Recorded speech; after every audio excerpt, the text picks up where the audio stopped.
মাশাআল্লাহ, আলহামদুলিল্লাহ। আল্লাহ তাবারাক ওয়া তাআলা তার ইরাদা এবং তার কল্পনাকে পূর্ণ করেছে। হে ব্রাদার, আকা মুস্তাফা সাল্লাল্লাহু তাআলা আলাইহি ওয়াসাল্লাম ইলমকে বাস্তবায়নের জন্য সর্বাগ্রে আকা মুস্তাফা আমার নবী সাল্লাল্লাহু তাআলা আলাইহি ওয়াসাল্লাম মদিনা শরীফে একটা মাদ্রাসা স্থাপন করেছিলেন। সেই মাদ্রাসার প্রতিষ্ঠাতা গোটা বিশ্বে, গোটা দুনিয়াতে একটা মক্তব, একটা বিদ্যালয়ের প্রতিষ্ঠাতা হিসাবে, সেক্রেটারি হিসাবে আমার নবী মুস্তাফা দাঁড় হয়েছিলেন। হে ব্রাদার, আপনি বলবেন ওই মাদ্রাসার নাম কি? ওই মাদ্রাসার নাম হলো আসহাবে সুফা। পহেলা হিজরিতে নবী সাল্লাল্লাহু তাআলা আলাইহি ওয়াসাল্লাম ওই মাদ্রাসা স্থাপন করেছেন। ইরাকে মাদ্রাসা ছিল না, ইরানে মাদ্রাসা ছিল না, রোমে মাদ্রাসা ছিল না, সিরিয়াতে মাদ্রাসা ছিল না, ভারতে মাদ্রাসা ছিল না, স্কুল ছিল না, কলেজ ছিল না, মক্কাতে মাদ্রাসা ছিল না, স্কুল কলেজ ছিল না, মদিনাতে মাদ্রাসা ছিল না, স্কুল কলেজ ছিল না। সবচাইতে আগে বিশ্বনবী মুস্তাফা মানবের হিতে এবং মানবের কল্যাণে প্রত্যেক জাতির প্রেমে ইলমে নূর যেন পৌঁছে যায়, তার জন্য নবী মুস্তাফা মদিনা শরীফে সর্বাগ্রে একটা মাদ্রাসা স্থাপন করেছিলেন। ওই মাদ্রাসার নাম হলো আসহাবে সুফা। কোন বাংলা কিতাবে লেখা আছে জানি না, হিন্দি কিতাবে লেখা আছে সেটাও আমার জানা নাই, গুজরাটি কিতাবে লেখা আছে সেটাও আমার জানা নাই, হাদিস শরীফে লেখা আছে আলহামদুলিল্লাহ সেটা আমার জানা আছে। আর মহব্বতে বলবেন না সুবহানাল্লাহ। হে ব্রাদার, হাদিস শরীফে লেখা আছে, আপনাকে আমি সে হাদিস এখন খুলে দেখাচ্ছি যে হাদিস শরীফে আর বুখারী শরীফের হাদিস লেখা আছে সবচাইতে আগে নবী সাল্লাল্লাহু তাআলা আলাইহি ওয়াসাল্লাম একটা মাদ্রাসা খুলেছিলেন। একটা মাদ্রাসা যেমন এখানে টাটির মাদ্রাসা, আর মাদ্রাসা দেখবেন সর্বাগ্রে পহেলাতে টাটি থেকেই আরম্ভ হয়। রাসূলুল্লাহ সাল্লাল্লাহু আলাইহি ওয়াসাল্লাম টাটি থেকেই আরম্ভ করেছিলেন। নবীর মসজিদ নববীর সামনে আর মসজিদের সামনেই একটা মাদ্রাসার জায়গা বানিয়ে নবী সাল্লাল্লাহু আলাইহি সাল্লাম তাতে মাদ্রাসা স্থাপন করলেন। আকা সাল্লাল্লাহু তাআলা আলাইহি ওয়াসাল্লামের মাদ্রাসা হলো আসহাবে সুফা। আপনি আবার দুরূদ পড়েন, আপনাকে আমি এই হাদিস থেকে খুলে দেখাচ্ছি। আর জোরে জোরে দুরূদ পড়েন, আল্লাহুম্মা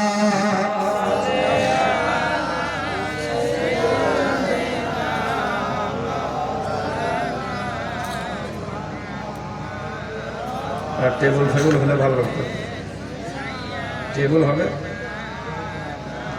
ঠিক আছে। সাল্লাল্লাহু তাআলা আলাইহি ওয়াসাল্লাম আপনার সময় কিঞ্চিত পরিমাণ আমি এদিক সেদিক হতে দেব না, আপনাকে এটা বুঝতে হবে। আপনি যে মাদ্রাসা কায়েম করেছেন, এই মাদ্রাসা জাগির থাকে বাবু, সব জাগির থাকে। যদি কেউ বলেন যে হুজুর আমার বাড়িতে বরকত হয় না, একটা তাবিজ লিখে দেন, খবরদার তাবিজ লিখে দিয়েন।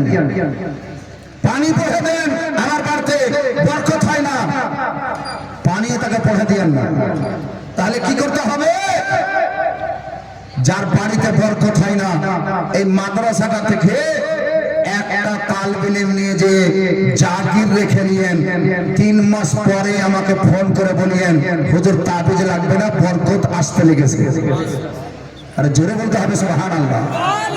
যার বাড়িতে জাগির আছে কলজে হাত দিয়ে বলবেন তার অবস্থা কি ছিল আর তার অবস্থা কি হয়েছে। নবী সাল্লাল্লাহু তাআলা আলাইহি ওয়াসাল্লাম গ্যারান্টি দিয়েছেন, নবী আমার তাবিজ দেননি, নবী আমার জাগির দিয়ে দিয়েছিলেন। তাই মাদ্রাসায় জাগির রাখা শুধু সওয়াব নয়, শুধু জান্নাতের কাজ নয়, আপনার বাড়িতে গায়বী বরকত আসবে, রহমত নাজিল হবে। আমার নবী মুস্তাফা বুখারী শরীফের হাদিসে গ্যারান্টি দিয়েছেন আর হয়েছে। কার বাড়িতে সেটাও আপনাকে দেখতে হবে।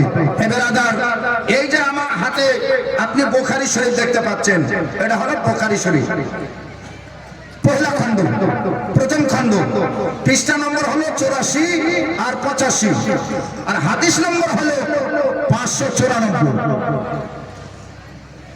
আমি আপনাকে সম্পূর্ণ হাদিস বললে গোটা জলসার সময় চলে যাবে। হ্যাঁ, তাই মাঝে মধ্যে যেটা টপের কথা আছে সেটা আপনাকে শোনাচ্ছি। আর ইনশাআল্লাহ এই বুখারী থেকে আপনাকে আমি কয়েকটা ফতোয়া, কয়েকটা মশলা ইনশাআল্লাহ আমি দেখাবো আর শোনাবো। যেটা প্রশ্ন হলো যে মেয়ে ছেলেকে কে কে গোসল দিতে পারবে না, কোনো মৃত্যু ব্যক্তিকে, মৃত্যু ব্যক্তিকে, পুরুষ ব্যক্তিকে কে গোসল দিতে পারবে, আর মেয়ে ছেলে দেখতে যেতে পারে কিনা, ইনশাআল্লাহ এইগুলো আপনাদের সম্মুখে আমি তুলে ধরবো। তাছাড়া আরো কিছু ফতোয়া আছে। এক বাংলাদেশের মুফতি, এক বাংলাদেশের মুলবি, নাম খুব বড়, সে মুফতিতে ফতোয়া দিয়েছে মেয়ে ছেলে নাকি মেন্স অবস্থায় কোরআন শরীফ ধরে পড়তে পারে। এই ধরনের মৌলবীর ফতোয়া অনুযায়ী যত মেয়ে এইভাবে কোরআন শরীফ ধরে পড়বে, তেলাওয়াত করবে, সব মেয়ে জাহান্নামে যাবে। ওই মেয়েরা বাংলাদেশে উড়া ভাষায় ফেসবুকে আর ইউটিউবে যত ওয়াহাবি আহলে হাদিসের বক্তব্য শুনছো তোমরা, আজকে কান পেতে শুনে নাও।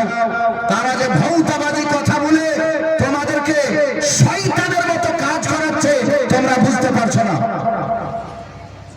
বুখারী শরীফের হাওয়ালা দিয়েছে, আমি সেটা হাদিস আপনাদেরকে দেখাবো যে সেই হাদিসে কি লেখা আছে। আগে মানে সময় খুব ছোট আর কথা হচ্ছে খুব বড়, আমি কোথায় শুরু করবো কোথায় ছাড়বো দিশাহারা হয়ে গেছে, মানে এরকম সময় হয়ে গেছে। যাই হোক, নবী সাল্লাল্লাহু আলাইহি ওয়াসাল্লামের মাদ্রাসা, আলহামদুলিল্লাহ। হাদাসানা আবু নু'মানা قال حدثنا মু'তামার ইবনে সুলাইমানা হাদাসানা আবি قال حدثنا আবু উসমান আন আব্দুর রহমান ইবনে আবি বকর। হযরত আব্দুর রহমান আবু বকর সিদ্দিকের বড় বেটা, ইনি হাদিস বর্ণনা করেছেন। কি বলছেন? ইন্না আসহাবাস সুফফাতে কানু উনাসান ফুকারা। আসহাবে সুফাই বহু বিদ্যার্থী যারা ঘর বাড়ি ছেড়ে এসেছে, কানু উনাসান ফুকারা, সেই বিদ্যার্থীরা বাড়ি নাই, ঘর নাই, খাবার নাই, একবারে নিঃস্ব ফকিরের মতো। তারা আসহাবে সুফফার পহিলা ছাত্র ছিল। এরা মুহাব্বতে বলেন সুবহানাল্লাহ। আসহাবে সুফফার পহিলা ছাত্র। আমার নবী সাল্লাল্লাহু আলাইহি ওয়াসাল্লাম ডাক দিয়ে বললেন, ক্বালা, তিনি বলেন, মান কানা ইনদাহু তা'মুল ইসনান ফালিয়াযহাব বিসালিসিন। আমার আকা, আমার মুস্তাফা সাল্লাল্লাহু তাআলা আলাইহি ওয়াসাল্লাম বললেন, হে আমার সাহাবা বর্গ, যার বাড়িতে দুইজন লোক, আমার একটা তালিবে ইলম ছাত্রকে নিয়ে যাও, তোমরা দুইজনের জন্যই রান্না করিও, আমার ছাত্রের জন্য আল্লাহ গায়বী বরকত দিয়ে দিবেন। আরে জোরে বলেন সুবহানাল্লাহ। আকা সাল্লাল্লাহু তাআলা আলাইহি ওয়াসাল্লাম বলেন, ইন্নান নাবিয়্যা সাল্লাল্লাহু তাআলা আলাইহি ওয়াসাল্লাম قال, নবী সাল্লাল্লাহু আলাইহি ওয়াসাল্লাম বললেন, মান কানা ইনদাহু তা'মুস নাইন ফালিয়াযহাব বিসালিসিন। যদি কারো বাড়িতে দুইটা লোক আছে, মানে স্বামী স্ত্রী আছে, এই ধরনের দুইটা আছে, আরেকজন আমার ছাত্র নিয়ে চলে যাও, তিনটার জন্য যথেষ্ট হয়ে যাবে। ওয়া ইন আরবাউন আম খামিসুন, যদি তোমাদের বাড়িতে চারজন আছে তো আরেকজনকে নিয়ে চলে যাও, বা ছয়জন তোমরা হয়ে যাও। চারজন আছো তো পাঁচজন হয়ে যাও, মানে একটা তালিবিল নিয়ে নাও, বা ছয়জন হয়ে যাও, দুটা নিয়ে নাও। হে বিরাদার, হযরত আবু বকর সিদ্দিক সেখানে মওজুদ ছিলেন, ওমর ফারুক মওজুদ ছিলেন, উসমান গনি মওজুদ ছিলেন। হযরত ওমর ফারুক সবচাইতে আগে, ইন্না আবু বকরিন জাআত বিসালাসাতিন, হযরত আবু বকর সিদ্দিক রাদিয়াল্লাহু তাআলা আনহু নবীর মাদ্রাসা তিনটা তালবে ইলম সর্বাগ্রে নিজের বাড়ি নিয়ে আসেন। সুবহানাল্লাহ। তিন তালবে ইলম নিয়ে আসেন। আকা সাল্লাল্লাহু তাআলা আলাইহি ওয়াসাল্লামের তালবে ইলমকে নিজের বাড়ির সাথে সাথে নিয়ে আসেন। রাত হয়ে যাচ্ছে, রাত্রের খাবার খাবেন। হযরতে আবু বকর সিদ্দিক বললেন, ভালো করে খাবার রান্না করো।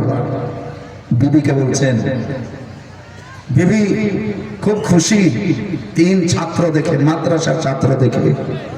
তিনজন ছাত্র, হযরতে আব্দুর রহমান ইবনে আবু বকর বলছেন, আমাদের বাড়িতে আমরা 5 জন ছিলাম, আর আমার আব্বা আর 3 জনকে নিয়ে এসেছে।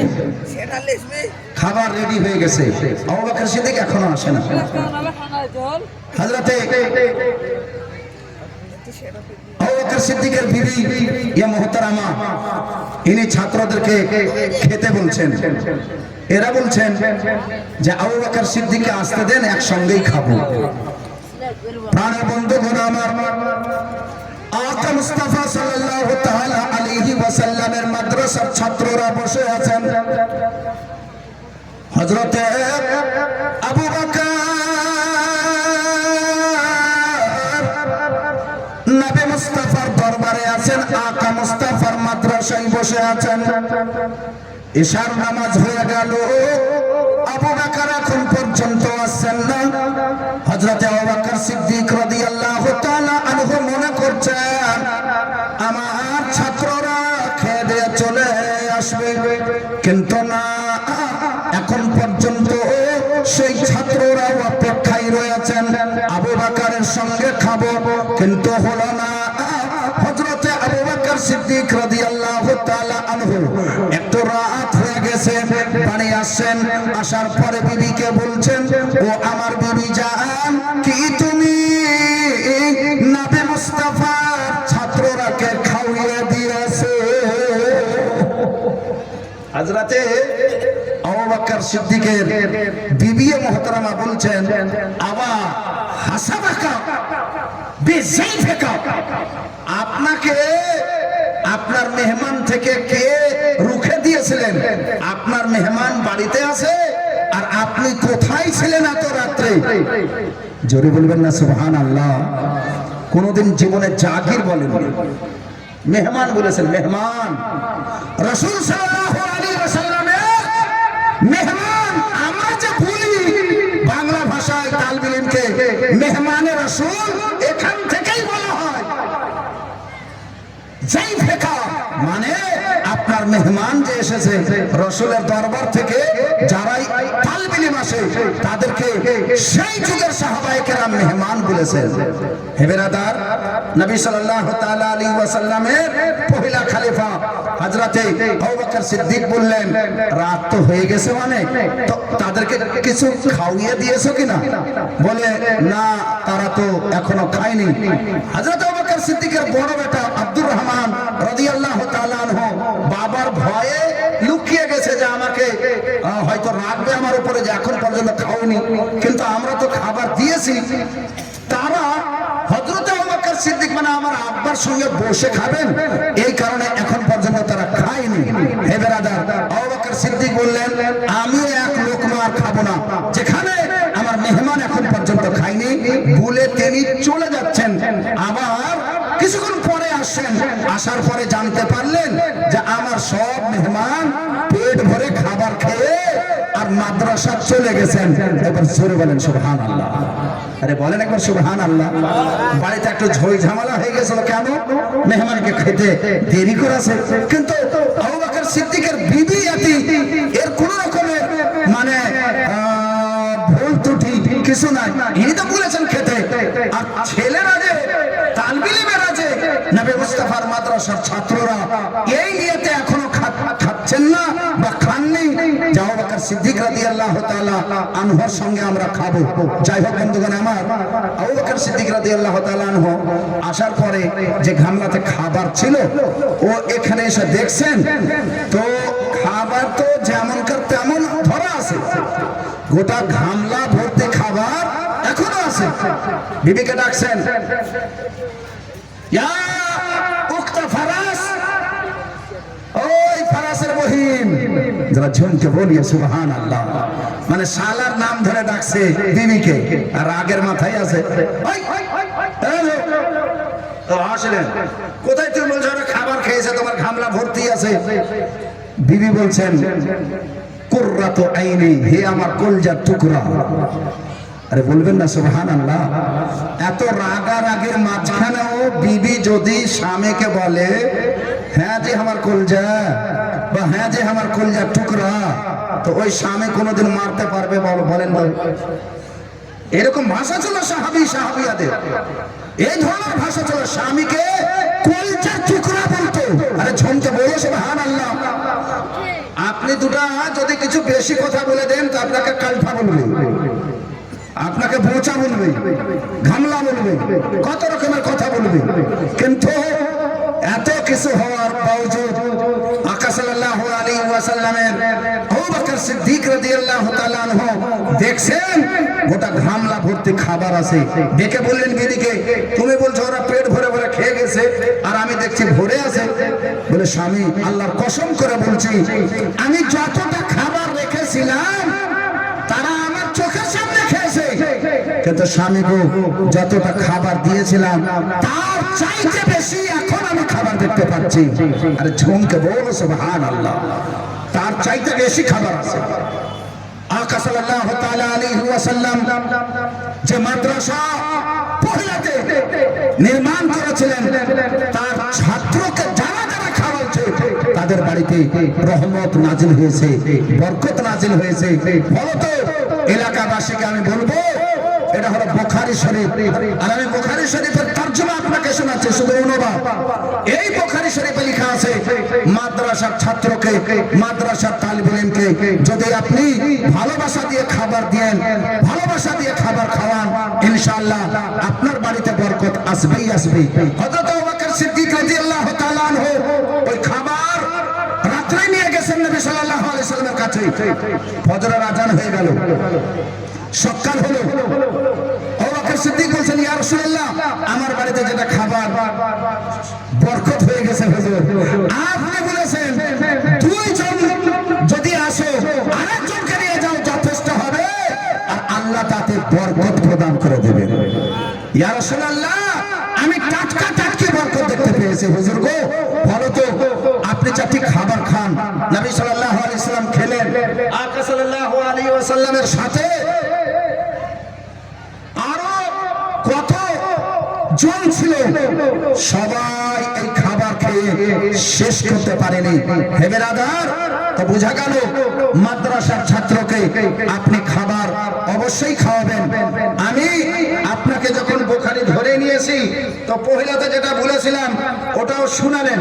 আলহামদুলিল্লাহ, এই মৌলবীটা বলতে চাহে, ওই বাংলাদেশের মৌলবীটা বলেছে যে মেয়ে ছেলে যদি নাপাক অবস্থায়, মেন্স অবস্থায় কোরআন শরীফ ছুঁয়ে পড়ে কোনো গুনাহ হবে না, পড়তে পারে।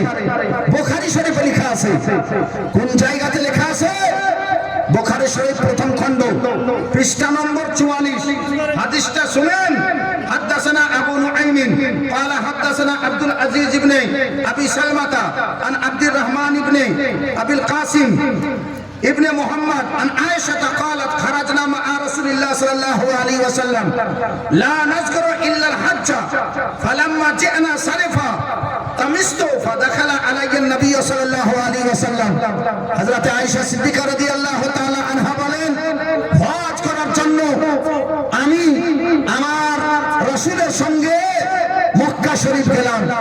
যেমনই আমি একটা জায়গা, তার নাম হলো সারেফা, এই নামক জায়গাতে যেমনই পৌঁছেছি, রাসূলুল্লাহ আমাকে বসতে বললেন, তামু খাটিয়ে দিলেন। আমি একটু বসেছি। রাসূলুল্লাহ সাল্লাল্লাহু আলাইহি ওয়াসাল্লাম কোথায় গেলেন সাহাবাদের সঙ্গে? রাসূলুল্লাহ সাল্লাল্লাহু আলাইহি ওয়াসাল্লাম নাই, এমন অবস্থায় আমি একাই। রাসূলুল্লাহ সাল্লাল্লাহু আলাইহি ওয়াসাল্লাম এসে দেখছেন আয়েশা যেন কাঁদছেন। আয়েশা, কাঁদছো কেন? হযরত আয়েশা সিদ্দিকা হুকরে হুকরে কাঁদছেন। আরে জোরে বলবেন না সুবহানাল্লাহ। হযরত আয়েশা সিদ্দিকা কাঁদছেন। আয়েশা সিদ্দিকাকে নবী সাল্লাল্লাহু আলাইহি ওয়াসাল্লাম বলেন, মা বালুকে, তোমার কি হয়েছে?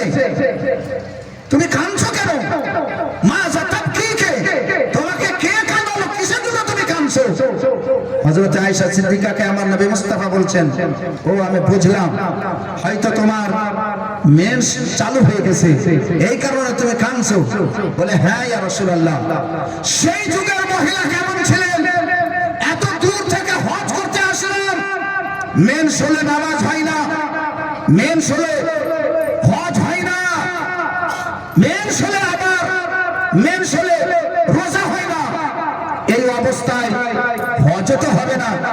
আমার আশা, এত দূর থেকে আসা, হায় আমি কি করলাম, আমার হজ এই বছর আর হলো না। যারা জনকে বলো সুবহানাল্লাহ, তারা ধর্মকে কি অন্তর থেকে মানছিলেন, তারা ধর্মকে কি অন্তর থেকে ফলো করেছিলেন। হে বিরাদার, আকা মুস্তাফা সাল্লাল্লাহু তাআলা আলাইহি ওয়াসাল্লাম বললেন, আয়েশা তুমি কেঁদো না, তোমার হজ হয়ে যাবে। হাজীগণ যা হজের ফরজ আদায় করবে, তুমিও সব ফরজ আদায় করবে। শুধুমাত্র তোমাকে তাওয়াফ করতে পাওয়া যাবে না। হজের ফরজ হলো 4টি, একটা হলো নিয়ত করা, একটা হলো ওকুফে আরফা করা, আরফার ময়দানে সন্ধ্যা থেকে সকাল পর্যন্ত থাকা। 2 নম্বর হলো, তৃতীয় নম্বর ইহরাম পড়ে নেওয়া। ও আয়েশা, তুমি ইহরামও পড়বে, তুমি আরফাতে ওকুফ করবে। ও আয়েশা, তুমি নিয়ত করবে, শুধুমাত্র তোমার তাওয়াফ করা হবে না। হাজিরা যা হজের ফরজ আদায় করবে, তুমিও সেইগুলো ফরজ আদায় করবে, শুধুমাত্র তাওয়াফ করবে না। যখন তোমার এই জিনিসটা ভালো হয়ে যাবে, গোসল করার পর তুমিও তাওয়াফ করে নিবে, তোমার হজ হয়ে যাবে। জোরে বলেন সুবহানাল্লাহ।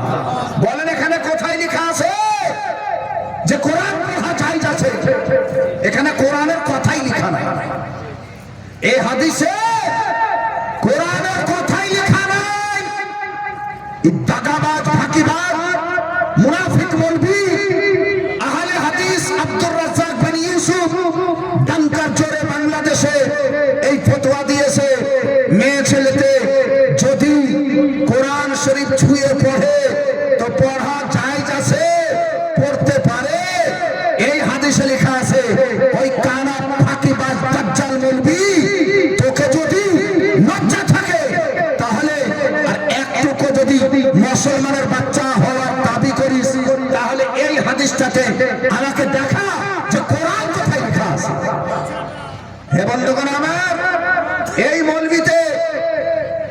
মৌলভীতে বলেছে সূর্য উঠার সময় আর সূর্য ডুবার সময় নামাজ পড়া জায়েজ আছে। বলেন নাউজুবিল্লাহ। রাসূলুল্লাহ সাল্লাল্লাহু তাআলা আলাইহি ওয়াসাল্লাম এই বুখারী শরীফে আমার নবী মুস্তাফা বলেন, সূর্য উঠার সময় আর সূর্য ডুবার সময় নামাজ পড়া তো দূরের কথা, নামাজ পড়ার ইরাদা পর্যন্ত করতে হবে না। নামাজ পড়ার ইরাদাও করতে হবে না। কিন্তু এই মৌলভীটা বলছে যে নামাজ পড়লে নামাজ হয়ে যাবে, সূর্য ডুবার সময় নামাজ হয়ে যাবে, সূর্য উঠার সময় নামাজ হয়ে যাবে। নবী মুস্তাফা বলেন, আইয়ামে জাহেলিয়াতে আর মুসলমানের মধ্যে কেউ ছিল যারা নতুন নতুন ধর্মে আসতো, তারা সূর্যের সময়, সূর্য ডুবার সময় নামাজ পড়তো, সূর্য উঠার সময় নামাজ পড়তো। কারণ তারা সূর্য পূজারী ছিল, সূর্যের পূজা করত। নবী মুস্তাফা সাল্লাল্লাহু তাআলা আলাইহি ওয়াসাল্লাম বারবার বলে দিলেন, লা তাহাররু, খবরদার, বিসসালাত, তোমরা নামাজের ইরাদা পর্যন্ত করিও না। তাহলে বোঝা গেল সূর্য উঠার সময় নামাজ পড়া যাবে না, সূর্য ডোবার সময় নামাজ পড়া যাবে না। আপনাদের মুর্শিদাবাদে এই জলঙ্গি দিকের একটা নতুন শার্ট প্যান্ট ওয়ালা মৌলভী বেরোচ্ছে, খালি দাড়ি গিয়েছে, দাড়ি বার করে দিয়েছে। হে বিরাদার, দাড়ি ছাড়ার নাম মৌলভী নয়। বুখারী নিজে পড়ে প্রথমে বুঝতে হবে। তুমি তো বুঝতেই পারছো না, অপরকে কি বুঝাবে? হে বিরাদার, সে মূল পিঠাতে বলছে কি বলছে যে ফজরের নামাজের পর সাপোজ জামাত চলছে, আপনি আসলেন, জামাত ধরে নেন। আমরাও বলছি জামাত ধরে নেন। যদি আপনি সুন্নাত পড়ার সময় না পান তাহলে জামাতে নামাজ পড়ে নেন। ফজরের নামাজের পরে আর অন্য কোনো নামাজ নাই। কতক্ষণ? হাত্তা তারতাফিআ আশ-শামসু, যতক্ষণ পর্যন্ত একবার সূর্য উঁচু না হয়ে যায় ততক্ষণ পর্যন্ত আর কোনো নামাজ পড়া যাবে না। এই মৌলবীটা বলে যদি আপনার সময় আসে ফজরের নামাজ পড়ার পরেও যদি সুন্নাত পড়ার সময় আসে সুন্নাত পড়তে পারেন। হে ব্রাদার, ইমামে বুখারীর আকীদা, ইমামে বুখারীর আমল যে ফজরের নামাজের পরে আসরের নামাজের পরে কোনো নামাজ নাই যতক্ষণ না পর্যন্ত সূর্য এক পাশ না উঠে যাবে। নবী বলছেন এই ফতোয়া, নবী বলছেন এই হাদিস, আর এই মৌলবীতে বলছে যে না ফজরের নামাজের পরেও নামাজ পড়া হবে। ভুল ভ্রান্তি ফতোয়া দেয়। হে ব্রাদার, এরা হলো গাঁজা খাওয়া মৌলবী। খবরদার, এই মৌলবীদের প্রতি ভরসা রাখিয়েন না। আপনার প্রথমে আমল খারাপ করবে, আর ঈমান তো এদের প্রথম থেকেই খারাপ আছে। জাহান্নাম বাদ দিয়ে এদের কপালে জান্নাতের একটা ফোঁটা পর্যন্ত লেখা না। কথা শুনুন, এই ধরনের মৌলবীতে আমাদের আহলে সুন্নাত ওয়াল জামাতের কলেজায় এসে ঈমান চুরি করার ডাকাতি করে। আমি তাই আপনাদেরকে সতর্ক করে দিতে চাই, বিশেষ করে মা বোনদেরকে সতর্ক করে দিতে চাই, তাদের বক্তব্য শোনার আগে 1000 বার চিন্তা করিয়েন যে আমি এদের বক্তব্য শুনছি, আমি তো সেরকম ইলম রাখি না, আমি তো সেরকম জ্ঞান রাখি না, আমি তো শরীয়তি সেরকম বুদ্ধি রাখি না, জানি না এর কোন কথাতে পড়ে আর আমার ঈমান বরবাদ হয়ে যাবে, আমার আমল বরবাদ হয়ে যাবে। যেমন এই গামবাখান মৌলবীটা বলছে যে নাপাক অবস্থায় মেয়ে ছেলেকে কোরআন ছুঁয়ে পড়তে পারা যাবে। জোরে বলেন নাউজুবিল্লাহ। যাবে না, যাবে না, যতক্ষণ পর্যন্ত মেয়ে ছেলে পাক হবে না ততক্ষণ পর্যন্ত নামাজ পড়া যাবে না। আরেকখানা বুখারী শরীফের হাদিস শুনেন। এদিকে সূর্যের কিনারা মাত্র ডুবেছে, সূর্যের কিনারা মাত্র ডুবেছে, এদের মসজিদে আজান শুরু হয়ে গেল। কেন? বলছে আমরা আজান আগে দিচ্ছি তো জান্নাতে আগে যাবে। আজান আগে দিছে, জান্নাতও আগে যাবে। নামাজ আগে পড়ছে, জান্নাতও আগে যাবে। ক্লিয়ার নবী সাল্লাল্লাহু আলাইহি ওয়াসাল্লামের হাদিস শরীফে আছে। হাদিস শরীফে কি আছে? আমার নবী মুস্তাফা সাল্লাল্লাহু তাআলা আলাইহি ওয়াসাল্লামের হাদিস শুনেন।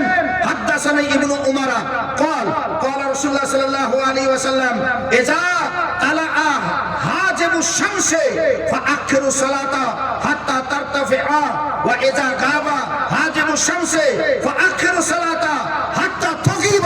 জোরে বলেন সুবহানাল্লাহ। নবী সাল্লাল্লাহু আলাইহি ওয়াসাল্লাম বলেন সূর্যের কিনারা শুধু ডুবলেই হবে না, আখিরুস সালাতা, এখনো থামো। আর জোরে বলেন সুবহানাল্লাহ, জোরে বলেন সুবহানাল্লাহ। নামাজ পড়া তোমার চলবে না। সূর্যের কিনারা ডুবে গেল, নামাজ পড়া চলবে না। সূর্যের কিনারা ডুবে গেল, ইফতারি করা চলবে না। আখিরুস সালাতা হাত্তা তাগিবা শামসু, আখিরুস সালাতা, একটু দেরি করো। কত দেরি করা যাবে? সূরজ যেন গোটা ডুবে যায়। আরে জোরে বলেন সুবহানাল্লাহ। সূরজকে গোটা ডুবতে 10 মিনিট টাইম লাগে, 5 মিনিট টাইম লাগে। আলহামদুলিল্লাহ, হানাফি মাযহাবে আপনি ফলো করবেন আহলে হাদিস, সূর্যের গা একটু ডুবা মাত্র আজান হয়ে যায়, ইফতারি হয়ে যায়, তার 5 মিনিট পরে হানাফি জামাতের আজান হয়। আরে ঝুমকে বলো সুবহানাল্লাহ। হানাফি জামাত বুখারীতে যেটা হাদিস আছে সেই হিসাবে আমল করে। হানাফি জামাত বুখারী অনুযায়ী নিজের আকীদা রাখে, কোরআন অনুযায়ী নিজের আকীদা রাখে। হে ব্রাদার, যখন ফতোয়া বলতে লেগেছি তাহলে আরেকটা ফতোয়া শুনে নেন।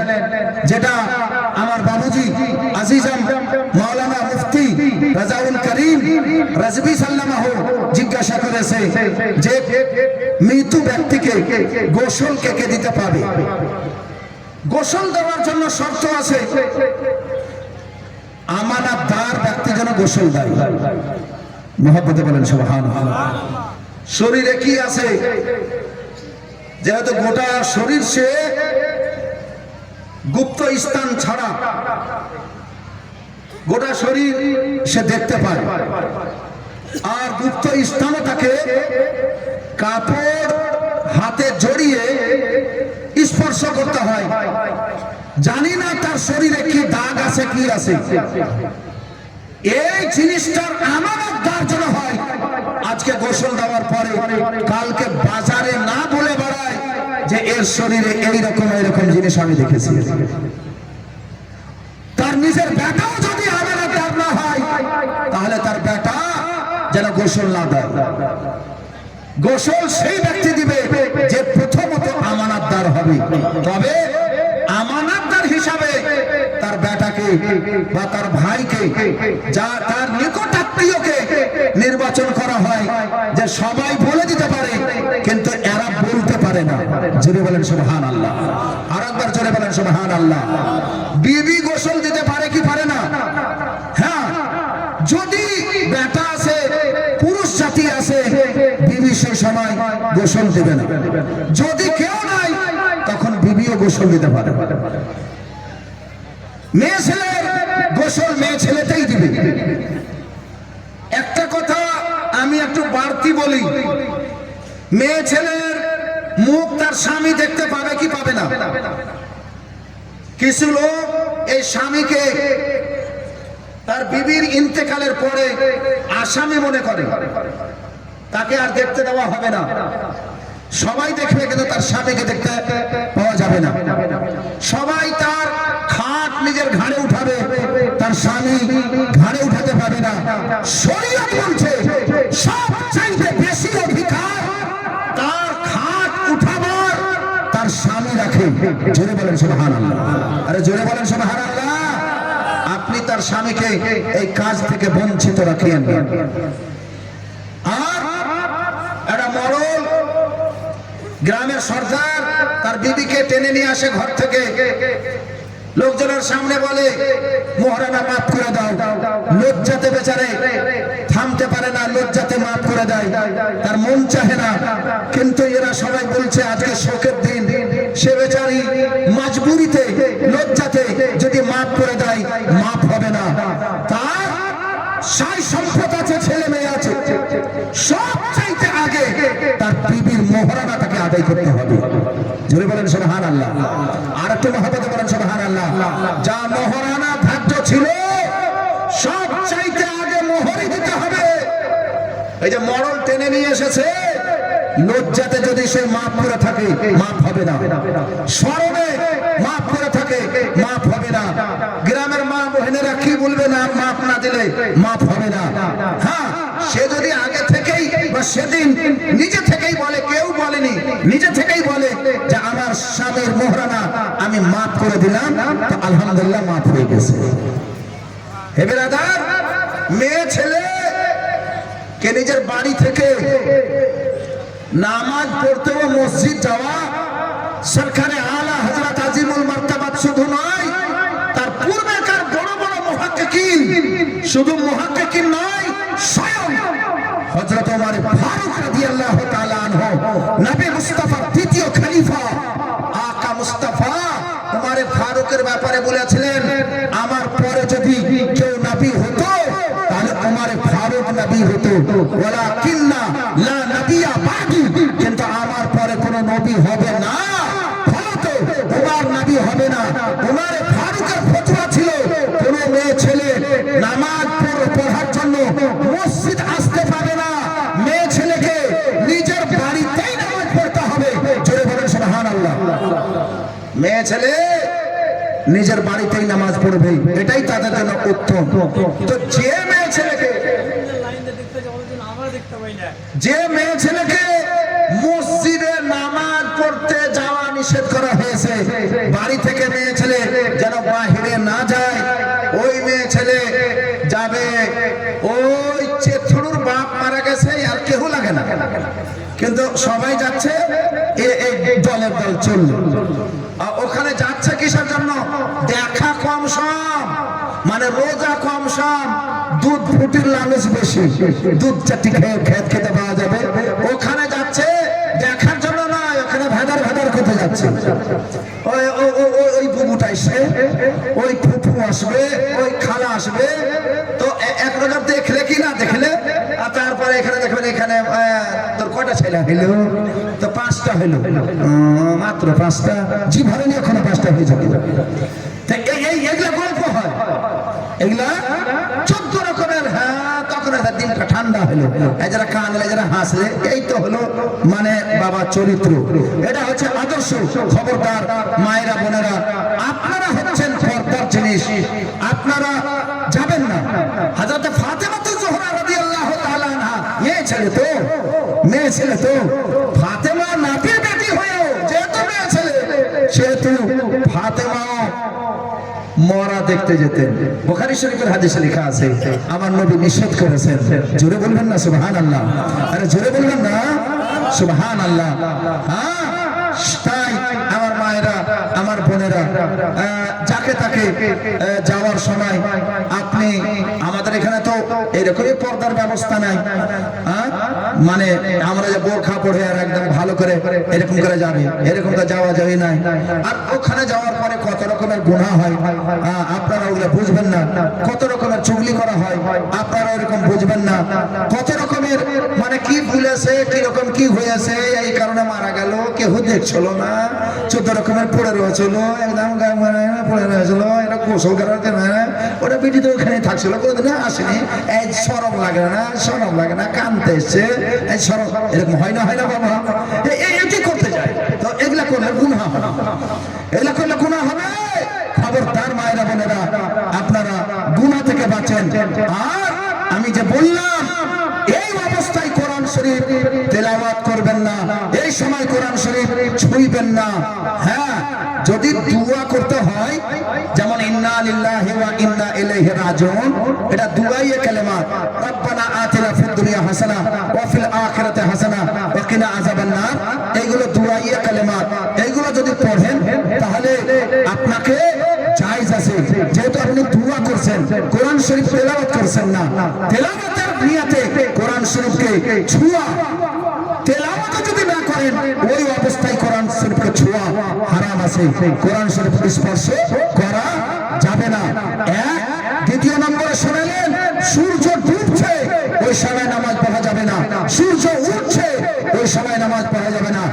তৃতীয় নম্বরে শুনলেন, ফজরের নামাজ আপনি পড়ে নিয়েছেন, ইমামের পিছনে তাড়াতাড়ি এসে সুন্নাত বাকি আছে, পড়তে পাওয়া যাবে না কতক্ষণ পর্যন্ত?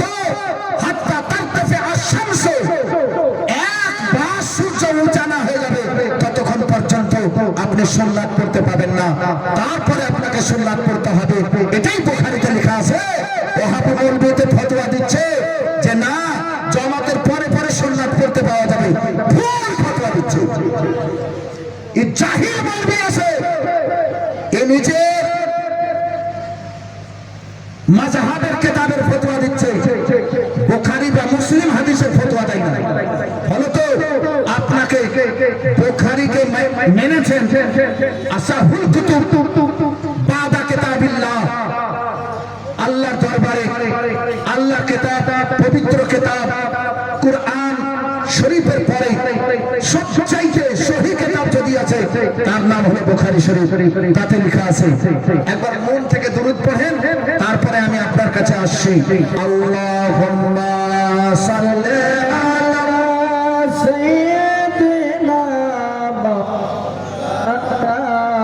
মুহাম্মাদ ওয়া আলা আলি সাইয়্যিদিনা ওয়া আলা আলি মাওলানা মুহাম্মদ সাল্লাল্লাহু তাআলা আলাইহি ওয়াসাল্লাম। মাইক মান ডাকে আছে গো, সুবহানাল্লাহ। এখানে মানে রাত 12টা হলে মানুষের একটু হিলাম দিলাম শুরু হয়ে যায়, কোনো ব্যাপার নাই। আপনারা আছেন তারা আমাদের ফিকির কি আছে? আলহামদুলিল্লাহ আমার মায়েরা বোনেরা অনেক কেউ আছেন। আমি যতই হাদিস পড়ি আর কোরআন পড়ি, একটা গজল না হলে আবার সকালে এই মা বোনেরা বলবে যে এমন বলবে নি আসলে রেজাউল করিম যে একটা গজলও জানেন না, তো ঝই ঝামেলাতে পড়ে যাবে। তো একটা গজল শুনেলেন, একটা মহাপদে বলেন তো সুবহানাল্লাহ, বলেন আবার সুবহানাল্লাহ। ও মদিনার মাটি রে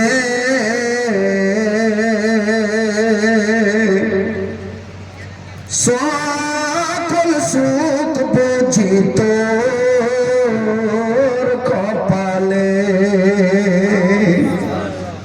ও মদিনার মাটি রে সকল সুখ বুঝি তোর কপালে, ও মদিনা রে তোর বুকে আমার নবী যার লাগি পাগল সবই, যার তরে সৃষ্টি হলো ত্রিভুবন, কাঁদি আমি সারাক্ষণে কখন যাব সেখানে, কাঁদি আমি সারাক্ষণে কখন যাব সেখানে, সহে না আর পরানে, ও মদিনার মাটি রে সকল সুখ বুঝি তোর কপালে, ও মদিনার মাটি রে সকল সুখ বুঝি তোর কপালে, ও মদিনা রে তোর কাছে গেলে আমি কত খুশি হতাম জানি, তোরে আমি বুঝাইব কেমনে, রাজা মোবারক গিয়ে নবীজিকে সালাম দিয়ে, রাজা মোবারক গিয়ে নবীজিকে সালাম দিয়ে বলিতাম মনের বাসনা,